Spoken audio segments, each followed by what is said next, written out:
Going to cover the two most recent officer-involved shootings that happened in May of this year. The first one's on Adams Street, and the second one's at 2525 Tingley. Chief Medina's not here today. He's on his way back from being out of town, but we have Deputy Chief Smathers here to answer any questions, and Commander Vega from the Criminal Investigations is also here. But as usual, Commander Hartsock, he's going to go through both incidents with video and audio, and then we'll take questions at the end. Okay, thanks. My name is Commander Kyle Hartsock. I'm part of the Investigations Bureau. We're going to cover two officer-involved shootings today. The first one happened on May 16th, 2023 at 201 Adams Street, Southeast. This critical incident community briefing will provide information about a male who was running from police and then produced a firearm, which resulted in an officer-involved shooting. You're about to see relevant video footage, 911 audio, photos, and learn about other evidence and police procedures related to the case so you can have a better understanding of what occurred based on what we know right now. The Albuquerque Police Department conducts very thorough criminal and use of force investigations, which typically require investigators to interview multiple witnesses, review hours of video footage, and analyze significant amounts of forensic evidence. We're still at the early stages of this investigation, which can often take several months. Our understanding of this incident may change as this additional evidence is collected, analyzed, and reviewed. We also do not draw any conclusions about whether the officers acted consistent with our policies or the law until all the facts are known and the investigation is complete. A word of caution: the images and video may be disturbing. When police officers use force to arrest a subject or defend against an attack, it can be graphic and difficult to watch. In addition, there may be strong language by those shown in the video. The officer who fired their weapon during this incident was a detective who works in a sensitive fugitive apprehension unit. So we're not going to identify their name or photo today. This officer has been involved in two prior officer-involved shootings. The person who was shot by police was 18-year-old Isaac Reyes, a resident of Albuquerque. The incident happened in the Southeast Area Command. Officers and detectives have been looking to arrest Isaiah Espinosa. Again, this is not the person who was shot, but we've been looking for Isaiah Espinosa, who had active warrants for his arrest for murder and armed robbery. The murder was an incident that took place at a party in late December of late last year where a teenage girl lost her life. Espinosa was considered armed and dangerous, and as you can see from the photos we'd put out of him, was no stranger to owning guns and using them. Detectives had, while tracking Espinosa, observed a car in the parking lot at 201 Adams Street Southeast, where they confirmed Isaiah Espinosa had gotten inside, and the car also had 3 other subjects inside. At the time, the other subjects were unknown to detectives. After approximately 20 minutes, the detectives pulled their cars up and attempted to block the vehicle in to prevent a pursuit and to make a foot chase as difficult as possible for the occupants of Espinosa's car. As detectives got out of their cars, all 4 occupants inside Espinosa's car exited out of 2 doors and fled west on Silver Avenue towards this parking lot. The detective who fired their gun observed Reyes armed with the firearm while still inside the car, and it was pointed in the direction of other responding detectives who were now exiting their cars. The detective stated they didn't fire at that time because the other occupants inside the car would be highly vulnerable to be shot as well. Espinosa, who had the murder warrant, fled with another male first. Detectives were already ahead of him and started to close in while giving commands to stop. Reyes exited the car after the first 2 individuals and started running in the same direction as Espinosa and the other male. Another detective noticed Reyes starting to pull a gun from his waistband and started to yell "gun" to alert other officers and the public. The detective who fired, who was back at his car, stated at this point he was in fear that Reyes was shooting at other detectives or the public as he continued to flee from police. He fired his weapon. Reyes was struck as he was involuntarily tripping and falling to the ground. This is video from an officer who had the best view of the armed individual when he was shot. This officer did not fire their weapon. Door's still open. Approaching now.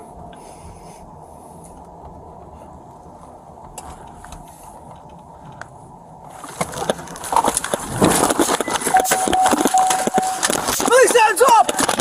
He's running! He's running! Stay right here! Hands on the ground! Gun! Gun! Gun! Drop the gun! Go now! Don't move! Don't move, stay there! Hey, shift back. Hey, you guys shift to your left over there.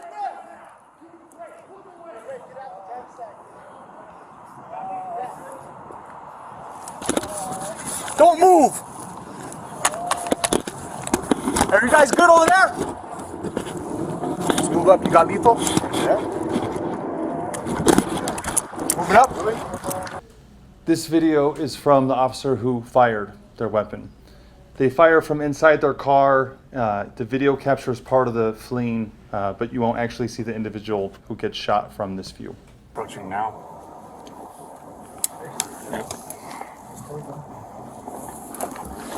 You know.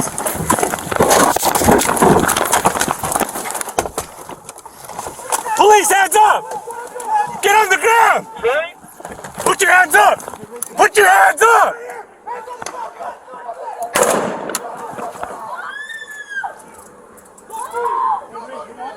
Put your hands up! Get on the ground! Get on the ground now! Get on the ground!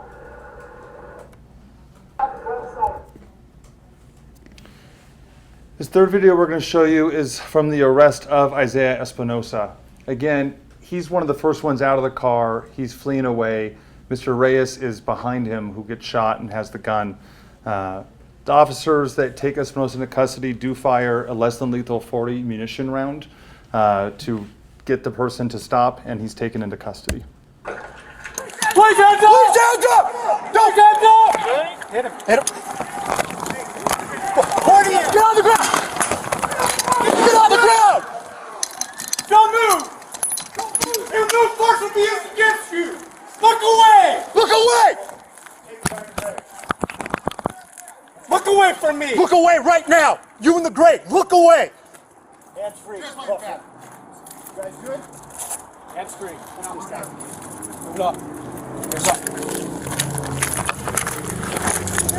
This is a crime scene photo showing the area where Mr. Reyes was shot. You can see some of the medical instruments on the ground from where rescue worked on him. He was transported to the hospital. That's a firearm that Mr. Espinosa was holding as he fell to the ground and was shot. Inside the vehicle that the four individuals fled from was another firearm underneath the front passenger seat. This is a Glock 10mm firearm that has a switch on it. The switch can enable these firearms to become automatic weapons, which are prohibited by federal law. This firearm was reported stolen about 2 years ago out of Albuquerque. The NIBIN testing has been done. It is linking to other shootings. We won't go into detail about those today, as those are under investigation still by the Albuquerque Police Department. The firearm that Mr. Reyes was possessing was a .45 caliber Glock that was loaded. It had not been reported stolen at the time, and it was connected to at least one other shooting that is still under investigation. Again, the person who was shot was 18-year-old Isaac Reyes, a resident of Albuquerque. He was transported to the hospital and did survive, and any charges against him are still being reviewed by the district attorney's office at this time. And we'll go on to the next one.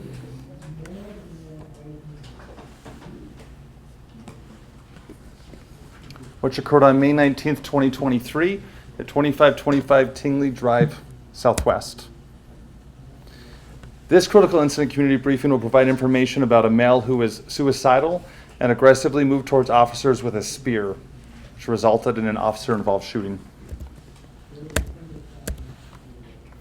The two officers who fired their weapons today are Officer Richard Lakey and Officer Stephen Rashke. Officer Lakey, I apologize, they're both assigned to the Valley Area Command, was hired in 2021. Neither of them have prior officer-involved shootings. Officer Lakey is still on leave, and Officer Rashke is back on duty. The person who was shot by police was 42-year-old David Gaylor, a new resident of Albuquerque. This incident took place in the Valley Area Command. Police received a call, 911 call from the family member of David. The family member told police that David had called them to say he had purchased a rope and was planning to commit suicide. David told the family member that if they came over to try to stop him, he would kill the family member as well. The family member stated David had been diagnosed prior with schizoaffective and bipolar disorder. Officers arrived and talked to the family members over the phone to gather more information, and a friend of David showed up to also try to de-escalate David. Officers did request a mobile crisis team to respond, but at the time none were available. All officers that were on the scene were CIT trained, and 2 of the primary officers at the scene did have the enhanced or ECIT training. Officers approached the front door and made announcements that they wanted to help David and for him to come out. David's friend also attempted to talk through the door, but officers received very little response from inside. David's friend was able to start a short conversation with David through a back window of the apartment, but David appeared highly agitated at the friend and officers. David disappeared from the window, and officers started to hear the front door open of the apartment. David came out quickly with a wooden pole that had a large hunting-style knife attached to the tip with strong duct tape around it, making a spear. Officers immediately retreated and told David to stop and drop the weapon, and a taser was deployed 2 times to try to get David to drop the weapon and comply. David began sweeping the spear side to side, and we believe from the video you can see the spear breaking the leads of the taser, so the taser was ineffective. David continued to walk aggressively towards officers swinging the spear, which resulted in an officer-involved shooting. This is video from the officer who was trying to make contact verbally with David. He does not fire his gun or taser. That's not gonna make the situation better. Like, nobody's gonna break your door down. That's why I came. Like, I know. That's okay too. I don't even know you. I don't even know you. I know your sister, and that's why I'm here. Because she's worried about you. She's so scared for you. And everything you guys are, everything you guys are, David. What are you screaming until my fucking blood comes out of my fucking... Will that make you feel better? No! Then don't do it, homie. Get the fuck out of here, man. Because What do you fucking Here, let me want? talk to you for a second. What do you want? James, can I talk to you? My name's Andres. My name is Andres. What the fuck you are, man? Listen to me, man. I just want to talk to you for a second. Please?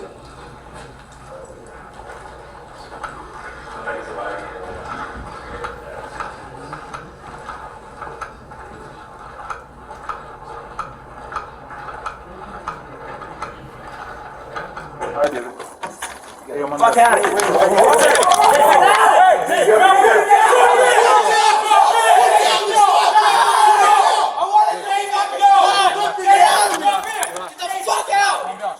I just want to talk to you.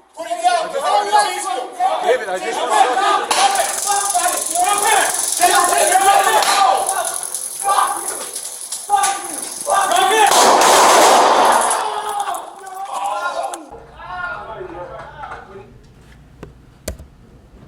This is Officer Lakey's video.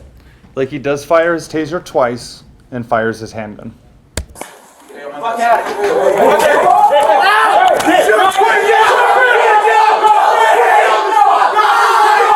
want to get fucking fuck out. David. Put it down, girl. I'm gonna chase you. Fuck you. Fuck you. Fuck you.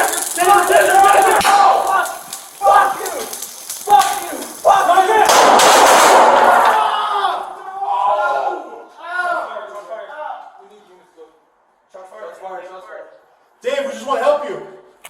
Put this thing down. Come on.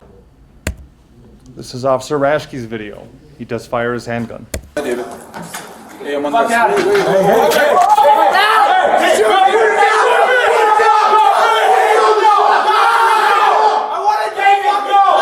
David. Jump in. David, fuck out. David.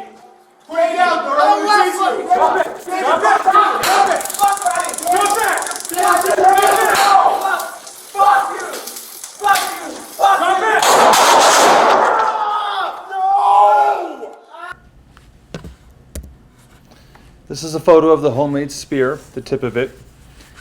The full length of the spear measured just over 6 feet long. Again, the person who was shot by police was 42-year-old David Gaylor, a resident of Albuquerque. He was pronounced deceased at the scene. He had no prior contacts with the Albuquerque Police Department, including anything in our mental health systems that our specially trained detectives go out on at the time of this call.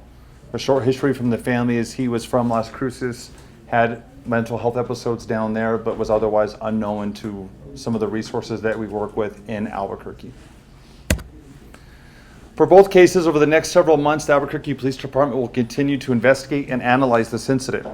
We will continue interviewing any new witnesses that come forward and complete any forensic tests. After the investigations are complete, our Force Review Board will forward the findings to the Superintendent of Police Reform to determine if this incident met the high standards of the Albuquerque Police Department.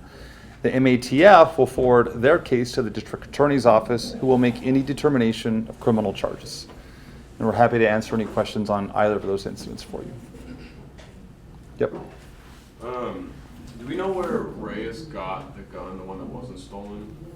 The Glock 40, I think. We have leads on it, but that part is still under investigation. It was not reported stolen at the time, though.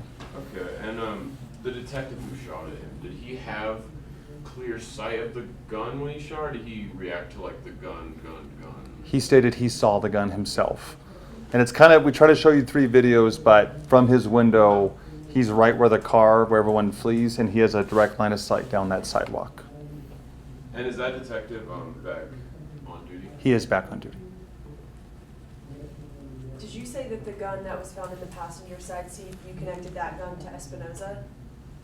Well, we're waiting for DNA evidence to come back because there's 4 people in the car, but that gun is connected to at least 5 other shootings in the Albuquerque metro area. Can you talk about, of course, it seems obviously the 2 involved in the first one, 16 and 18-year-old, and then it looks like a 21-year-old was also arrested during that time? Yes. Is that right? Yeah, there was another person that was running with Espinosa. He had felony warrants for his arrest from a pretty violent domestic violence incident that our detectives, Albuquerque Police Department detectives, had written for him about a month prior. Can you speak to the alarming rate, if it's alarming, you can comment on it, of you're seeing young teens involved in violent scenarios like this, or potentially violent, and you're seeing guns and stolen guns in some cases. Can you talk about the uptick and kind of the issue that you're seeing? Yeah, sure. It's always alarming when young people have access to firearms or committing violent crimes. We're not new to it, though, either. But the department has dedicated resources with our gun violence suppression teams that are now much more actively looking at those groups, whether they're juveniles, young adults, or any histories, to get a better idea of how they're getting their weapons and going after them. So you saw the straw purchasing investigation from a month or 2 ago. That is what we're trying to do to get at the heart of it. We're also going to be putting out more information on stolen handguns from auto burglaries, which is a really big source of how stolen firearms are getting out into criminals' hands. People leaving guns in their cars, either locking the doors or not. You should never leave your gun in your car overnight. So we're seeing close to 100 guns a month, well, 80-ish guns a month stolen in Albuquerque, and a chunk of them are auto burglaries. So we want to have people secure their guns better. We want to better understand where they're purchasing the guns from, and then the second they start to use them or we catch them with them, take appropriate enforcement action. And I have a question about Mr. Gaylor's case also. Uh-huh. Where was ACS or any other sort of crisis intervention when this was going on? ACS wouldn't respond to an armed subject like this, only because that can happen, and an ACS person wouldn't have the appropriate tools to have a person with a spear come at them. So this would always be a police response. The mobile crisis team is something that would be better engaged for it. Those resources are scarce, and at the time of that call, they did call for one. Officers were on scene for almost half an hour, talking to family members, talking to their friends. You could see they had a real soft approach as they came up, and they did have enhanced training So that was the best resources that were available at the time. Did police know that, excuse me, that David was armed before showing up?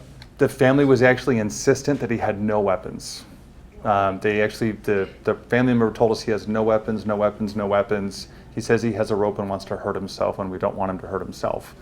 Now, it's a homemade spear, so what the family thought as a weapon was probably, he had a knife in his place and tape. So it's not that they were trying to mislead us, but they weren't under the impression he was armed with a firearm.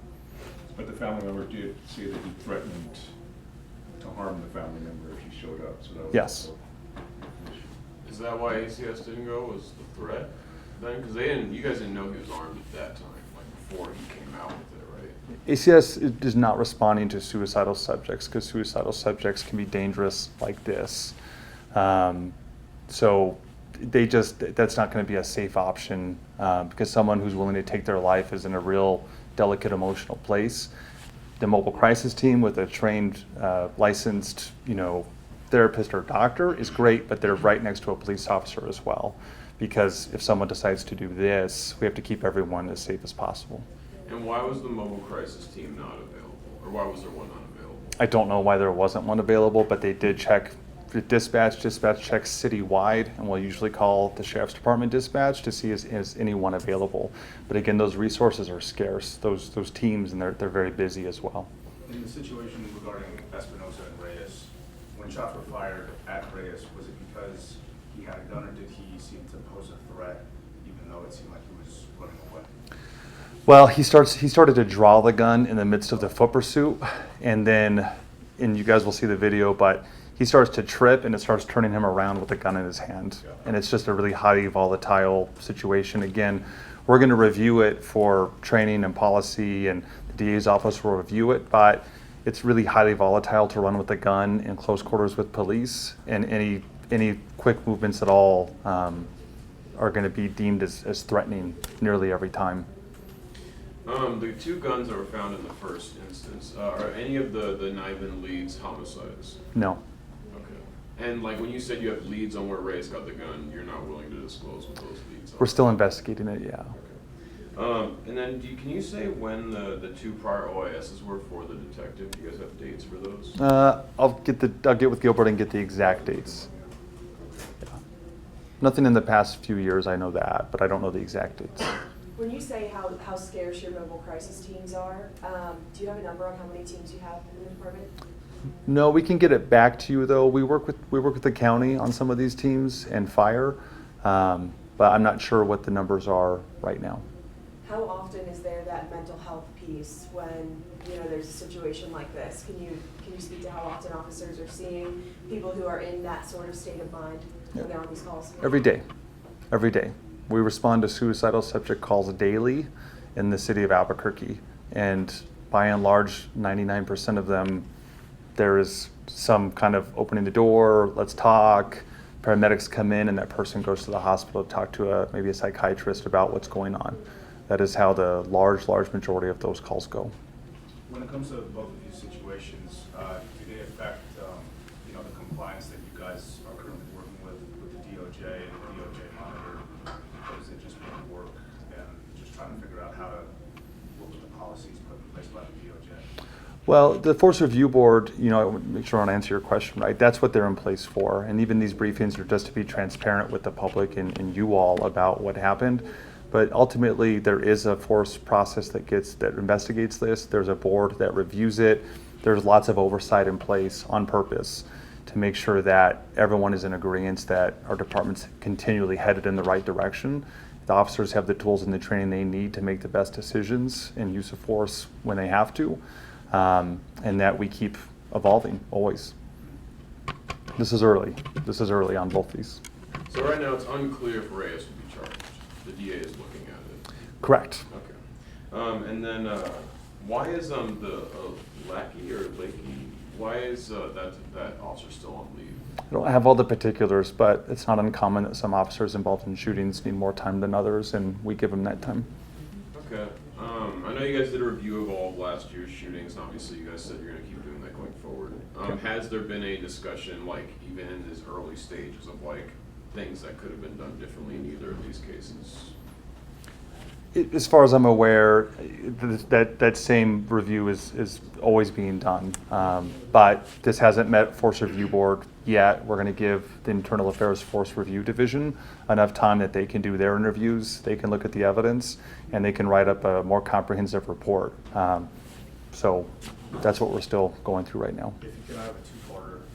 One, how many, if you can answer it, how many OIS involved incidents have occurred up to this point this year compared to last year? And when you have these types of news conferences, is there anything that you guys take away from it to learn from the next time to inform officers on how to go about these types of situations if they see it in the field again? This is 3, 4. Four. This was 3 and 4 that we just presented right now. And I mean, if there's any immediate issues that come up from any shooting, I mean, the entire chain of command of those officers is out on those scenes that night. I think it's safe to say they'll always take action if something is immediate and obvious that we can make changes on. That's always going to happen, though, on every critical incident. That's from active shooters to officer-involved shootings to school violence incidents. We're always ready to adapt when we need to. So Espinosa was connected to, you guys believe, the party shooting where Jada Gonzalez passed away? Yeah, he was charged in it. So Okay. yeah, we were alleging a prosecutor agreed, and he had a murder warrant at the time connected to that shooting. What can you give the status of that investigation? I know, of course, a party shooting can maybe be difficult based on videos and whatever else you've gotten. How many have we charged? We charged 4 at this point. 4. And could more charges still come as far More as charges can always come, especially in murder cases, because as people get charged, more evidence comes back, and people start talking. There's no closed book. So Espinosa was 4? Yes. Is that, okay. I've read the complaint on Espinosa, and it seems like APD believes he was like the shooter. Like he's like the one who shot at the house specifically. We believe he's like a primary instigator in the incident, absolutely. And he's still armed months later and running from police. The gun that was modified, have you guys happen to come across that often in your situations when you do blow firearms from these suspects? We see them more and more, but we work with our federal partners on every single one because the federal United States Attorney's Office is willing to prosecute these persons that are modifying these guns. It makes them even more dangerous than they already are. We just put out a video recently with the Chief Medina and with the U.S. Attorney highlighting these guns in particular and showing what they look like and pointing out that the prison sentences are rather lengthy. They're considered like a machine gun, automatic fire, and no matter how young you are, you're going to face a stiff penalty if you're convicted of those. So if you can connect it back to Espinosa, then he could face federal charges also? It's not out of the question. Based on both of these incidents, depending on either one or the other or both, do you believe that they follow compliance in the policies that have been put in place as of recent? We don't make that determination today. We just share this evidence and we let our experts in the department and the boards make those decisions. What was on that first gun in the front of it? Because it looks like it almost looked like for a magazine, but it wasn't because it was in the front of the gun. It was like another piece that was added to the front. I'm not totally sure. You know what I'm talking about though? Like how it had that I think like, so. thing in the front that like it comes down from the barrel and it makes it almost like a square as opposed to like. I'm sure we could get someone more gun modifying knowledgeable than myself and get you an but answer after. That wasn't like associated with the switch though. The switch goes in the No, back. it was not. It looked more like a grid. Yeah, exactly. And then I wanted to Photo of clear up the- also that Reyes did get indicted for aggravated assault on a police officer. Oh, okay. Yeah. I do have photos of the switch and how they modified it. I could send those to you too. One other thing too on the OISs of previous years, I just posted the last 6 years of OISs on our website. So every one with case numbers on the website. The apartment shooting, when we were briefed at the scene, they said that there was like a Facebook update about like a professional killer and all that. Was there any more discovered in his social media that? Not that I have information on today. Yeah. I don't know anything about that, I'm sorry. No worries. Any other questions? Okay, thank you everybody.